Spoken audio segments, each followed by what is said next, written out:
Much. I am very, very delighted and very excited this afternoon to be here to talk to my fellow Kenyans.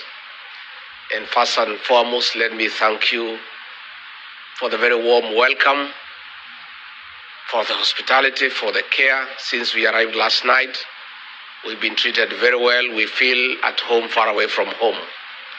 Again, let me take this opportunity to thank all of you for the honor and the privilege you have accorded me and my wife to create time, despite you being very busy in your various engagements, to come and listen to us and engage with us.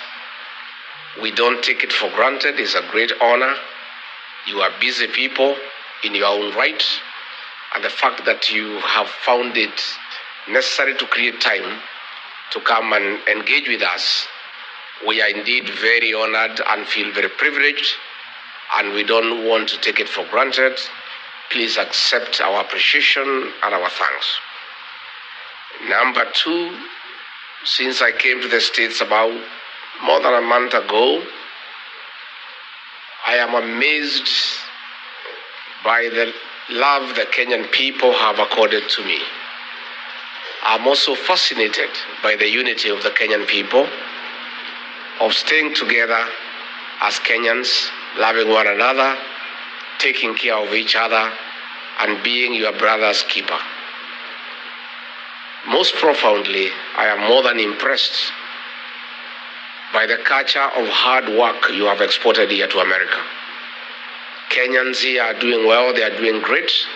Those who are employed are respected at their working places for being hard workers and being very committed and focused in the jobs that they do. Other Kenyans, I'm so happy, have graduated into creators of employment. They have started businesses that have succeeded.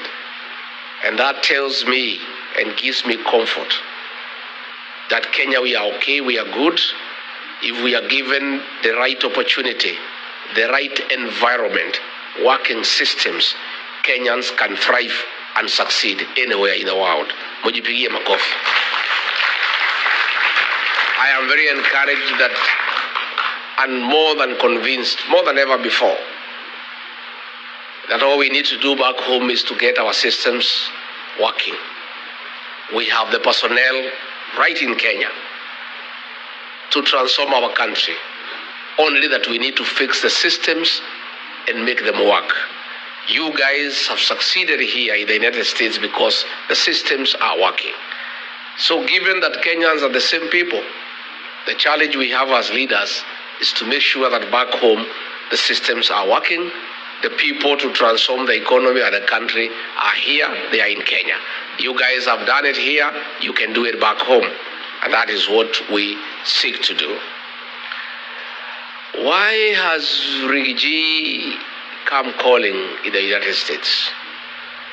I've come to the United States to look out for my people, Kenyans who live and work here, to engage them and to listen to them and have a conversation with them. Mostly important, our party, the DCP, our slogan is listening to Kenyans. And that's why I've come to listen to the people of California. Hapa California, munasemaje? Yeah? At California, munasemaje? Hapa pia ni one term? Sure? Hapa pia ni one term? Wow. This one-term thing is everywhere. So, I have come, my good people, on two fronts. One, to share with you what is happening back home. Number two, to share with you what I think you can do to make Kenya great and to address the issues that challenge us as a nation. Number three, to seek a partnership with the diaspora on how we can work together and how the brigade in the diaspora can participate in the economic transformation of our country, and how the people in the diaspora can play a role in building their country and making sure that Kenya gets nearer what is happening here in the United States. I am sure you know, but for the purposes of clarity, it's good for me to tell you that things are not that rosy back home. I have seen the Gen Z here, Kevin, speaking with a lot of clarity of thought. And I feel for our children, our young children, the Gen Zs. Back home, the government that we elected in August 2022 has turned against our young people with brutal efficiency, and they are now victims of abduction, forced disappearances, and being killed. Their crime, speaking out, demanding good governance, transparency, and accountability for their parents, for their siblings, and for the Kenyan people. A government that was elected on the platform of being democratic, of respecting the rule of law and constitutionalism, has turned against his own people. And sadly, the young ones. Brutal as the colonial government was, but very brutal. Brutal as they were, they never attacked children. Even the difficult years of the Moi rule of 24 years, that government by President Moi persecuted men. They never touched children and women. This is unprecedented. It has never happened in the history of Kenya. No government, no leader has ever turned against children. Between 2024 and 2025, hundreds of young children between the ages of 14 to 24 have been abducted, tortured, and killed. Others have disappeared. Others are in hospital with bullet wounds. It's the lowest movement for the people of Kenya. And I know from here, because you take care of many families back home, you know what is going on back home. And what is shocking is the sheer impunity of the leadership, to an extent that a minister in charge of Interior, against the Constitution, has given orders to police to shoot, to kill. What is even more agonizing is that a president who has been elected by the people and who says he's a Christian and he is saved, against the teachings of the Bible, against the Kenyan Constitution, has without shame given orders to police to shoot our young people in the leg and take them to prison as they go through hospital. It's shocking, and the people of Kenya are in anguish, they are in pain. And I've come here to share with you that pain, so that even as you are miles and miles away from home, you share the pain of our young people and the parents and the people of Kenya. And that is why Kenyans across all communities, everywhere, there is concurrence and agreement that the solution to stop these abductions, to stop these killings, to stop the torture of young people is one term. That is why it is a clarion call across ridges, across valleys, on top of the mountains, in bars, in hotels, in buses, in Uber, in churches, in schools, in university halls, in the bus stops, There is no other discussion in Kenya. It's one term. Because this must stop. The killings must stop. The abductions must stop. But that is why it's good for me to tell you, because most of you may not know you have been away for long.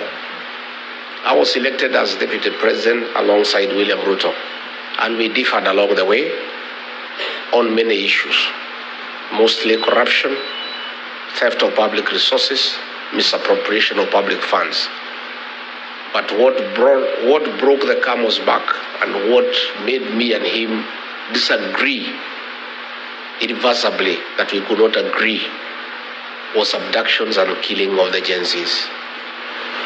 To a point when I was in office, when he ordered for the killing of the young people on June 25th, 2024, the following day on the 26th of June, I flew to Mombasa and held a press conference when I was still deputy president and told him off and told him that that is unacceptable, and that brought our relationship to an end.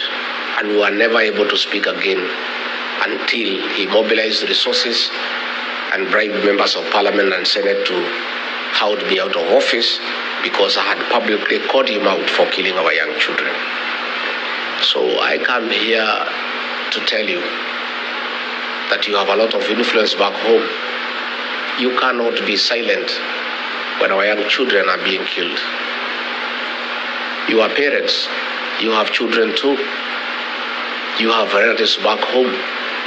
You cannot just sit and watch silently, doing nothing, as these children are being killed. Somebody here talks about the healthcare system. That here is Dr. Gachagua from Meru. By the way, where is Dr. Gachagua? You are not our cousin. You are our brother. Hi, bro. Wewe ni ndugu. Myself, I'm Meru. My mother is Meru. I am Kiana Kiamwari. Yeah? So, wewe ni ndugu. Yeah? The cousins are many, like Wekesa. Wapi Wekesa? Hi, Kuzo.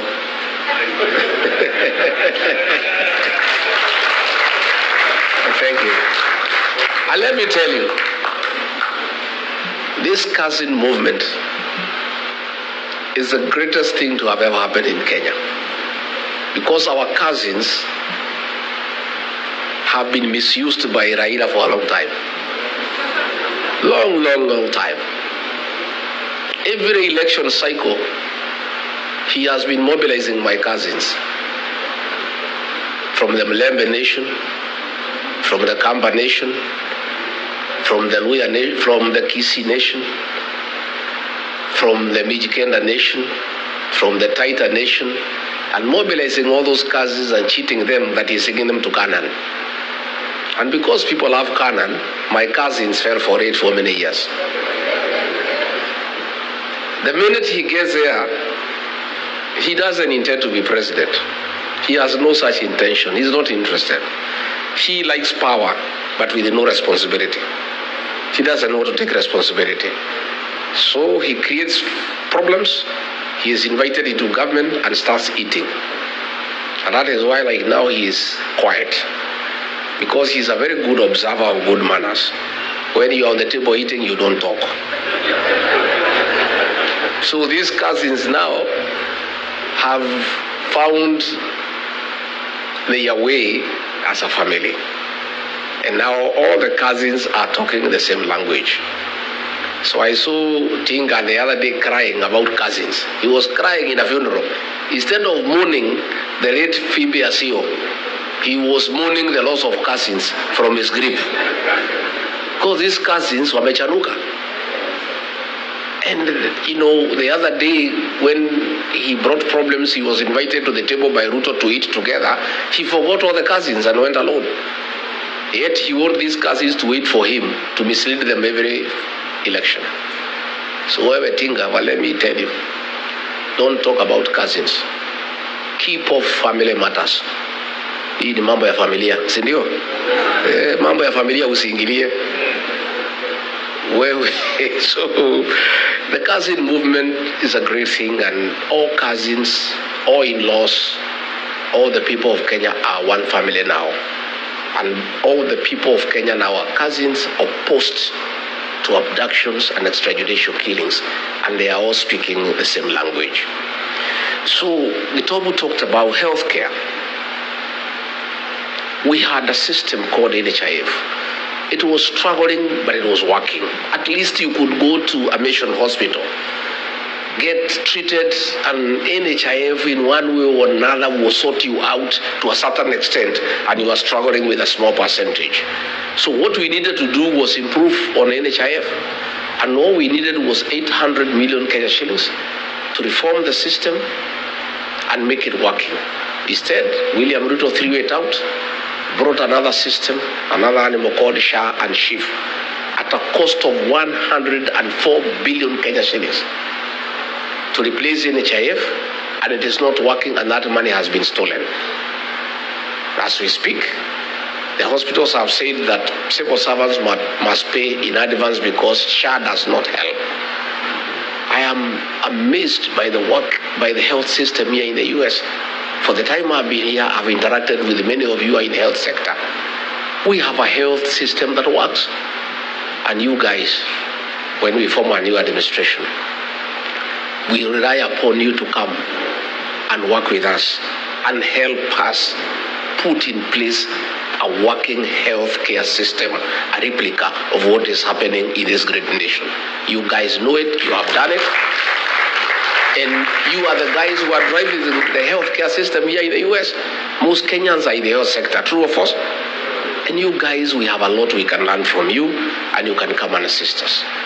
Matters education, Mwai Kibaki, that great economist, the third president of the Republic of Kenya, who left a rich legacy in Kenya of free primary education. All that has been destabilized, and kids are at home. Money meant for free primary education has been stolen by William Ruto. The money is stolen from the National Treasury, channeled through the National Intelligence Service, and withdrawn in cash every Friday and given to William Ruto. He keeps most of it, gives a little to that soprano guy to go around the country bribing voters. And that is all that is happening in Kenya. Every day, they carry cash in helicopters. The other day, they were in a place called Bobasi in Kisii. There were 16 helicopters. They were almost having an accident in the air because of the sheer number of helicopters. The cost of the event is 3 times what they are giving, because a helicopter is $1 million shillings. 16 helicopters is 16 million. This is money that was meant for education. Kids are at home. University education, we had a beautiful program called HELP, Higher Education Loans Board. Most of you are beneficiaries, I included. He has put it aside and brought a mongrel of a system that is not working. Most of our kids are at home. They cannot access university education. The economy has come to a standstill. Pending bills have not been paid for 3 years. People who did work for government are being auctioned. Unfortunately, even when their properties are being advertised for sale by public auction, they are not being sold because there is nobody to buy. Nobody has money. Overtaxation. Too many levies. The pay slip has been raided and made dysfunctional. So there is huge outcry by the middle class back home. And all these things we need to fix. But the most annoying is the violation of human rights, that nobody can say anything about what is going on. If you say something, a Subaru comes and picks you up and you disappear. Young people are being abducted and taken to court on trumped up charges of terrorism, despite the fact they have committed no crime at all. So that's the situation back home, and that is why I and others have joined hands with the people of Kenya to say that we want to have a change in government, and we are working on it, and it's going on well, only that is a little bit too far away. I've listened to that moving story of Anthony Mbuthia, a survivor of the Kiambaa Church. Some MPs from Rift Valley have been shouting at me that I should not talk about that matter. We must talk about it because history informs the present and the present informs the future. The scars of Kiambaa Church are evident with Anthony here, and he has done well to document that history. We forgive, but we have not forgotten. And we are saying never again shall we ever allow what happened in Kiambaa and in the Rift Valley ever to happen again.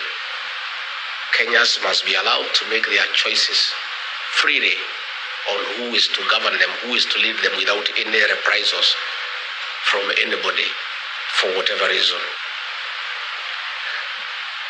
As we seek that change, where do you come in? You guys, you don't know. You have such huge influence back home. The fact that you assist many families, you have a lot of influence. I want you to help us by talking to the people of Kenya and asking them to stay focused, not to be intimidated, and to join us in electing a new government. Your voice matters, and I have talked to many Kenyans, and I believe now we have a serious force here in the US that can help us to talk to the people back home so that they bring the change that we desire. Again, we want you, yourself, to vote here. We have a voting station here, isn't it? Yeah. And I know we are going to lobby IBC to open more stations because it's very expensive to vote here because we only have 3 stations here, Washington and New York. And we need to persuade the IBC that Kenyans in diaspora too have a right to participate in deciding how they will be governed. But those of you who are near the voting stations, please register as voters. But help us too by talking to the Gen Zs. Kevin has put it very well. There is burning urgency for change so that we can deal with unemployment for our young people. We intend to focus on manufacturing and cottage industries as a way of creating employment for our young people and widening the tax bracket. And the way Kevin has said, they are very strong on the social media platform. And they want to unite, not to divide. And he says clearly that work must bring dignity, and I agree. But I want the Gen Zs to lobby their peers through the power of social media to know that they are doing a good job on the smartphone of creating awareness. But that is not enough. As Kevin has put it, the real transformation of the Republic of Kenya will not happen on social media. It will happen on the ballot box. The Gen Zs must take IDs. They must register as voters, and they must come out to vote. And these Gen Zs are the real thing in Kenya. Kasongo does not sleep when he hears about them. They are fearless, they are tribeless, and they don't fear. But they must help their country, their motherland, of necessity because they have a bigger stake in our country because they have more years to live. It is in their interest that their country is restored because they have a future. And they must participate very strongly in that transformation.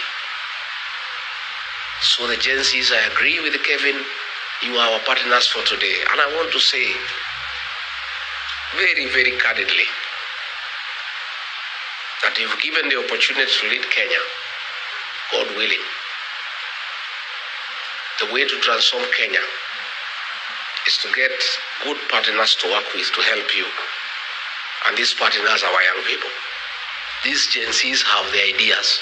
They know what needs to be done in Kenya. All we need to do is bring them on the decision-making table, and they help us restore our country.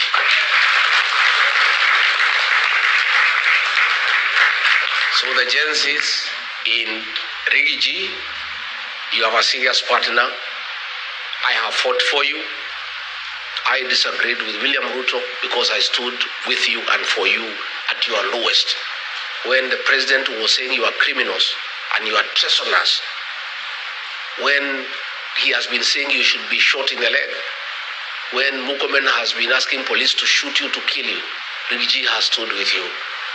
I'm somebody you can trust, that I want to secure your place on the decision-making table so that together we transform our country.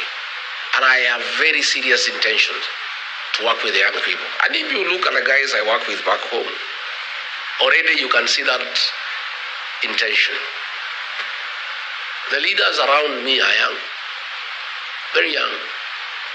In fact, in my absence in Kenya, they are giving Kasongo sleepless nights. In fact, he would rather I went back because I'm just one. Those guys, Akina John Medho, you know Medho? Those guys are brutal. Akina Gasheri, Akina Karungo Wathango, Akina Ngogoyo, Akina Muku, young people.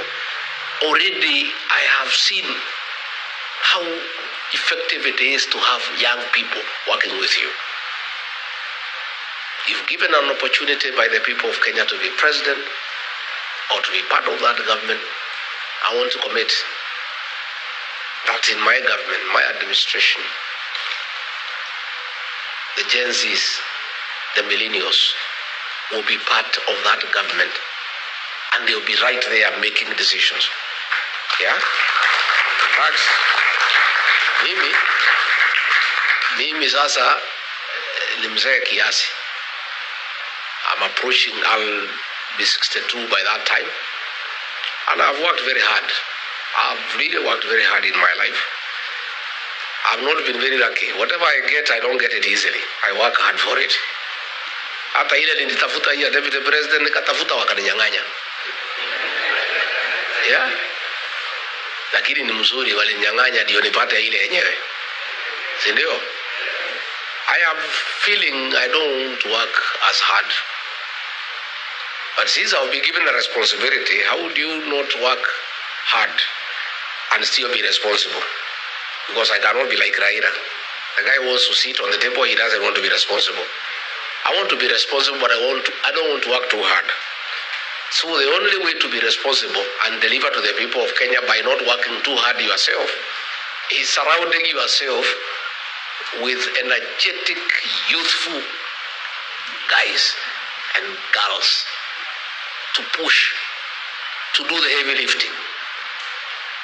Mimi nitatafuta hao watoto, vijana na wasichana wengi, niweke ma-PS, ma-CS, kila pahali, ma-CEO.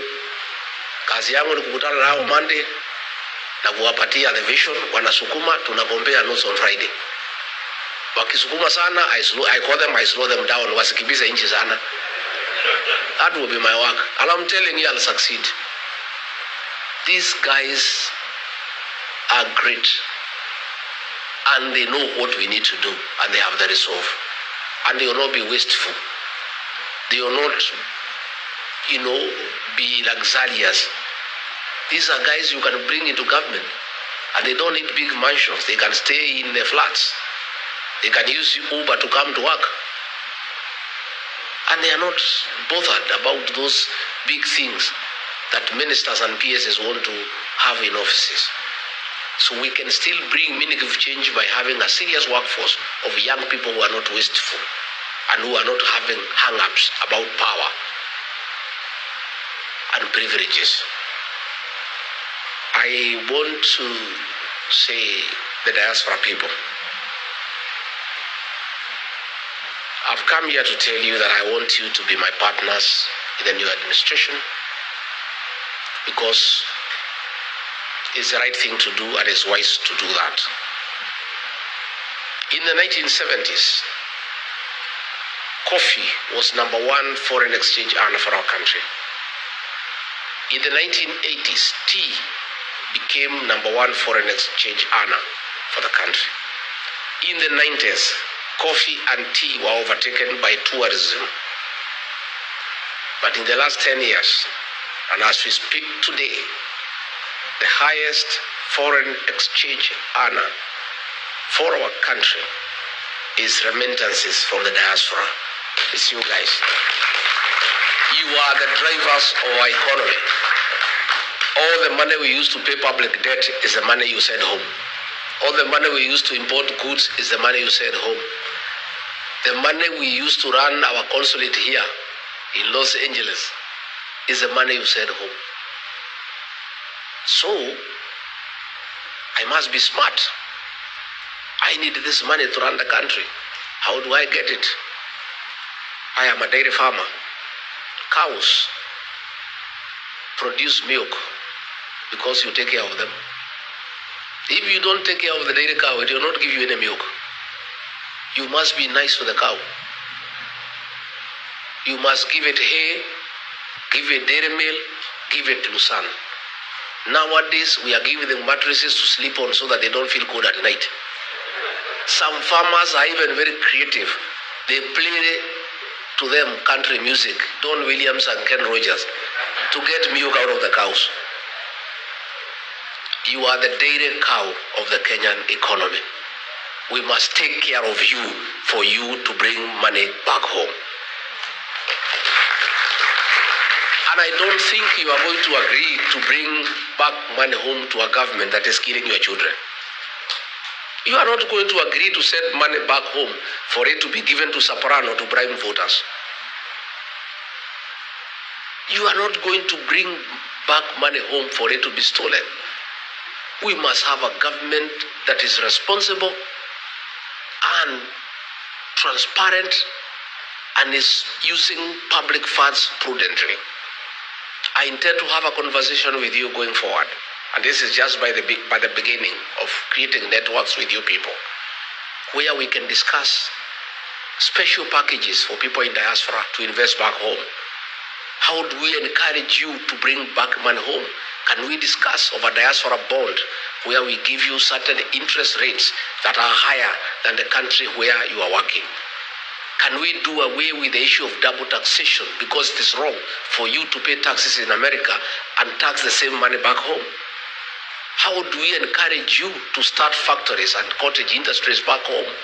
Can we give you a tax holiday where you don't have to pay taxes for 10 years after you establish your factory to encourage you to invest way back home?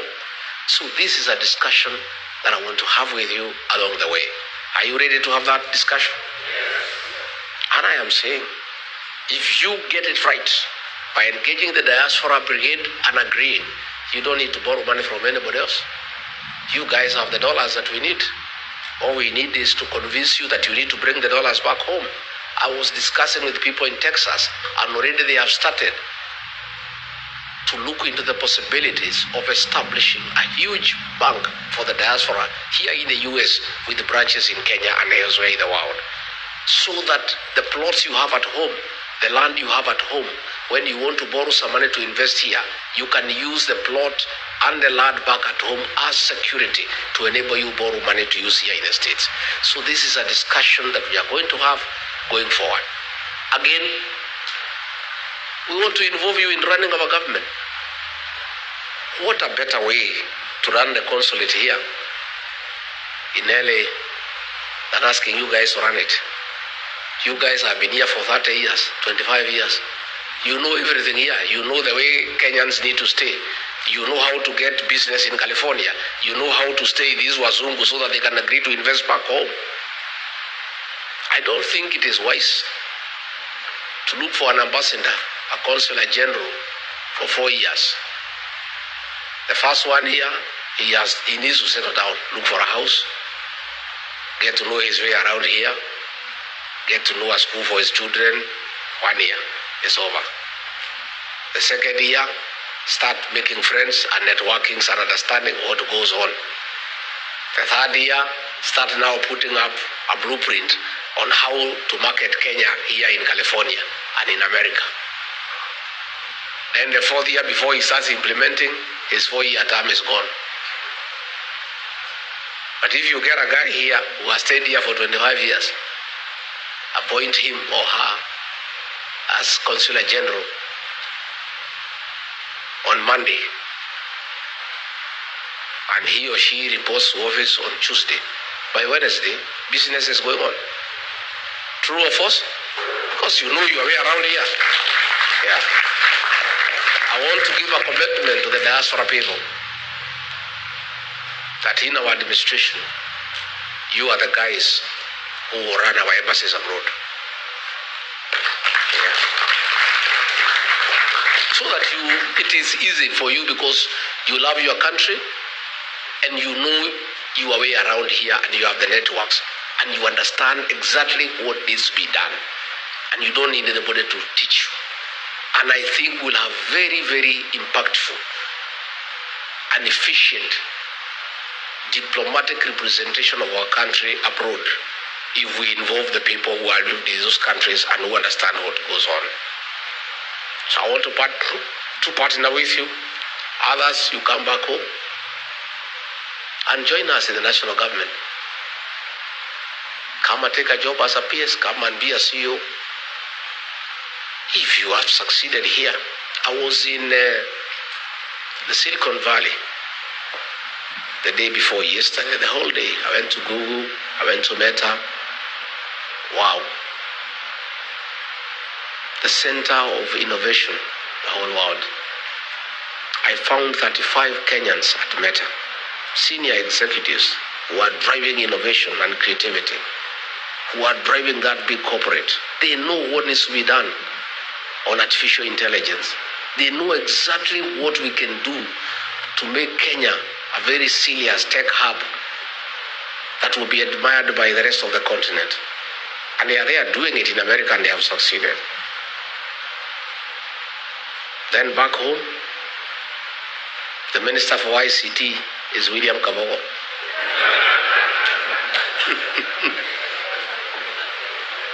Aren't you embarrassed? Surely. Surely. We don't need to look far. We have Kenyans who can transform our country. Those guys I found there at Silicon Valley, I met some top executives there, Kenyans. They are the ones who are driving that valley on matters ICT, others in manufacturing, others in medicine. We have enough capacity as Kenya of people who are experienced with a proven track record to help us transform our country. Yet we just go and pick fellows who have no idea as to what they are doing. So I want to look to the diaspora for a great resource of people who can help us transform our country, because I think it's the right thing to do. And I'm asking, help us to mobilize our support back home for a true transformation of our country. And Wakesa, our cousin, the Mlebe Nation is good. I was there for 4 days, and it's one term. From Vihiga to Kakamega to Busia to Bungoma to Trans Nzoia. All we need to do is stick together. My brothers, George Natebea, Eugene Wambalo, and Cleophas Malala to stay together so that they can provide leadership. You know, my place there in the mountain, hiyo nimefunga na kifunguo nikawachia Justin Muturi akae naye, na nikamwambia nikisikia Kasongo amerudi huko utanijibu. We were there with our cousins at the coast. Is good. Lower Eastern Ukambani is good. And the payslip holders across all communities, there are 3.5 million. And every payslip holder has an impact over 2 people minimum. another 10 million strong people. The Gen Zs, those ones are wild. They're asking for the day and the time. So we are good. We have a winning team, and all we need to do is stick together so that we have one candidate to face William Ruto. One. Yeah? And he is working very hard to divide us. Guy is not sleeping, because he knows the only way he can sleep through is if we are divided. But all of us have committed that all of us are presidential candidates. But towards the end, we'll sit down and agree on one candidate. And Rig G has given a commitment that in case the formula does not favor me, and I'm not the one picked to be the flag bearer, I and my supporters, who are in millions, will unconditionally support the candidate whom we have agreed on.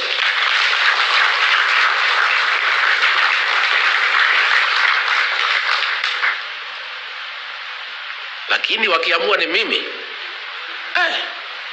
hii jamaa nitamkimbiza kama baiskeli ya kuibiwa. Yeah.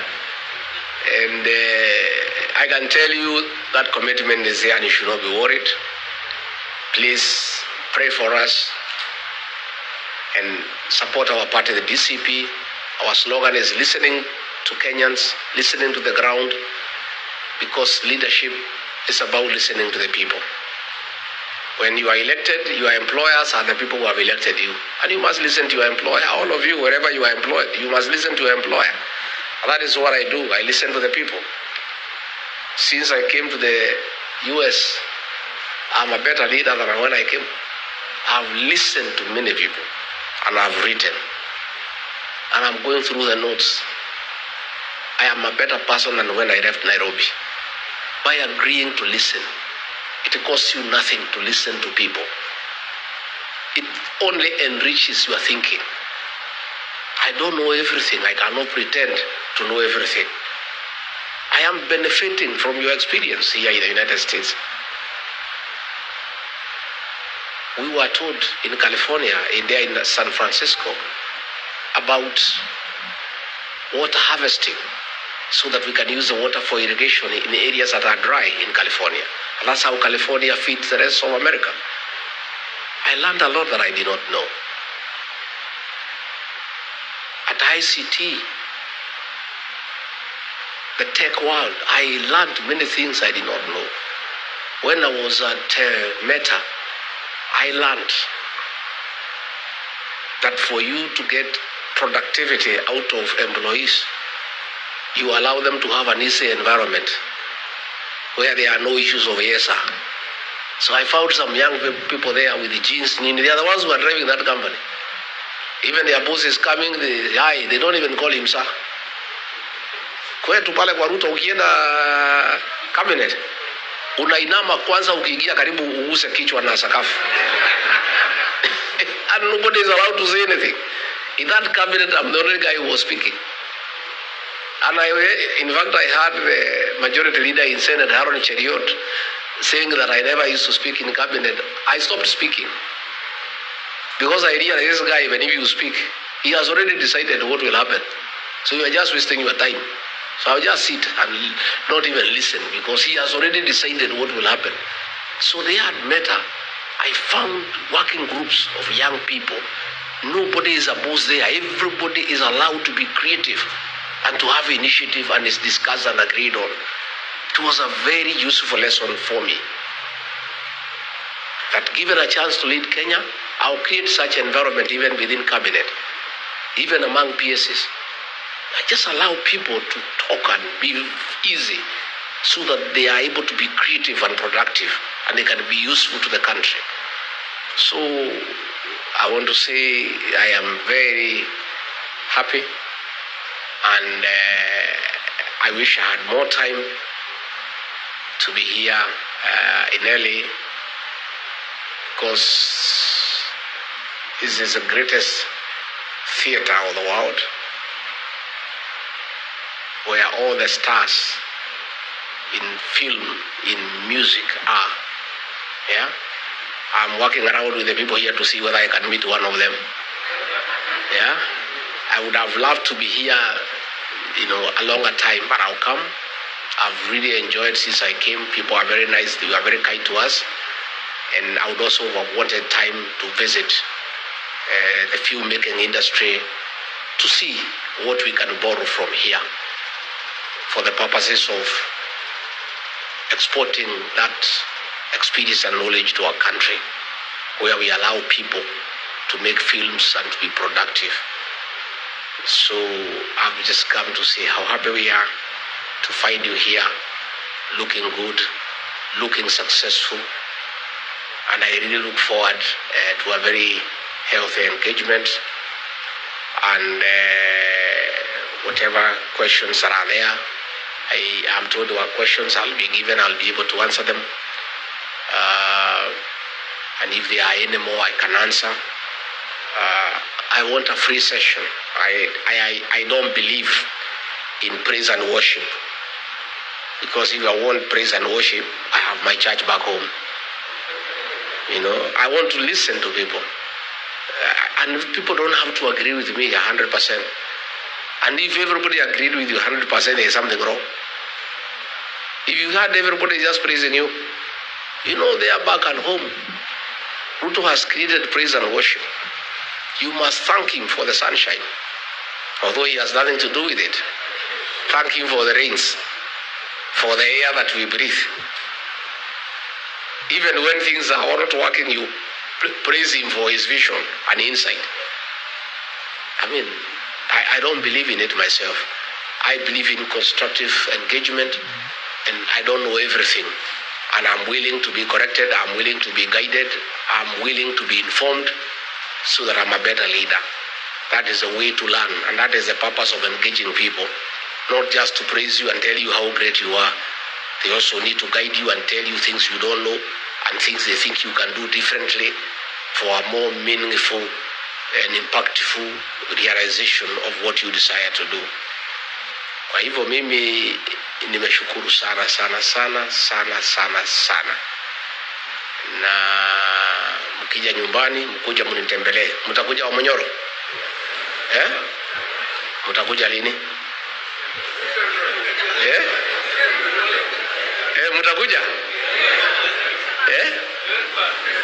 Sasa wewe ni shemeji ama is this our in-law or our neighbor? You are cousin from Embu? Wow, which part of Embu? Hapo town, kwa Mheshimiwa Mkonji. Well done. Well done. The Embu people are great people. Yeah, I'm so happy to see you people and to listen to you and to have this engagement. So I don't know how we proceed with the questions that were there. Did we have, they were written or something?